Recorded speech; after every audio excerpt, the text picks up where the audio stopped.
How dare you cheat on me? কি কে আবার চিট করলো? কি বলছো তুমি? তুমি খুব ভালো করে জানো তুমি কি করছো। আমি আবার কি করলাম? আচ্ছা, তুমি জানো না তুমি কি করছো? Wait, I am sending you the proof.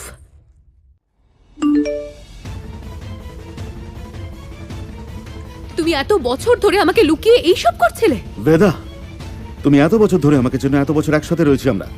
তুমি সব জানো আমি কি করতে পারি আর কি করতে পারি না। যা পারছো ভেবে নিচ্ছ। বেদা শোনো, এখন আমি বিজি, আমি একটু পরে কথা বলছি তোমার সাথে, ঠিক আছে? বাই। মা, লিসেন, একদম রিঅ্যাক্ট করবে না, শুধু রাজবীরের ওপর নজর রাখো। What's wrong? Nothing ma'am. Veda, she is getting wedding blues. 3 বার ঝগড়া করা হয়ে গেল। রিল্যাক্স, আমরা মেয়েরা এরকমই গো। বৌদি একটা কথা বলি, যদি দাদা আমাদের সাথে থাকতো না, তুমি এরকম একা পড়ে থাকো, আমার খুব চিন্তা হয় বৌদি। ডোন্ট ওয়ারি, আদিত্য আমার সঙ্গে না থাকলেও আমি জানি ও আমার সাথেই আছে। He must be blessing you. আচ্ছা এটা দাও আমাকে, এখন চলো চলো চলো চলো চলো চলো। ওই গাড়িটাকে ফলো করো।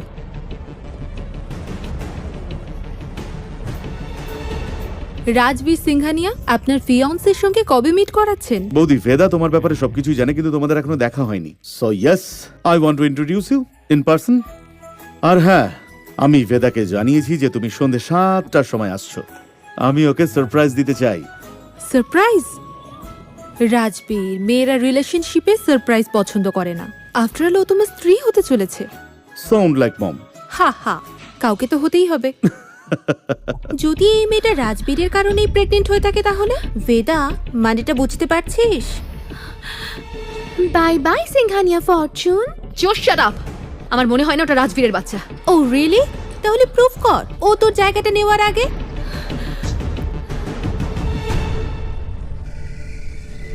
এই দাঁড়াও দাঁড়াও, কি অসভ্য মহিলা রে বাবা! মেয়েটার এত সাহস, বেদা আর রাজবীরের নতুন বাড়িতে চলে এসেছে। রাজবীর, তুমি বিশ্বাসঘাতক। তুমি ওকে আমাদের নতুন বাড়িতে কি করে নিয়ে যেতে পারলে? তাও আবার যখন ওখানে আমি নেই। ব্যাস, অনেক হয়েছে। এখন আমরা কি করব? আমরা এখনই রাজবীরের নতুন বাড়িতে যাব, রাইট নাও।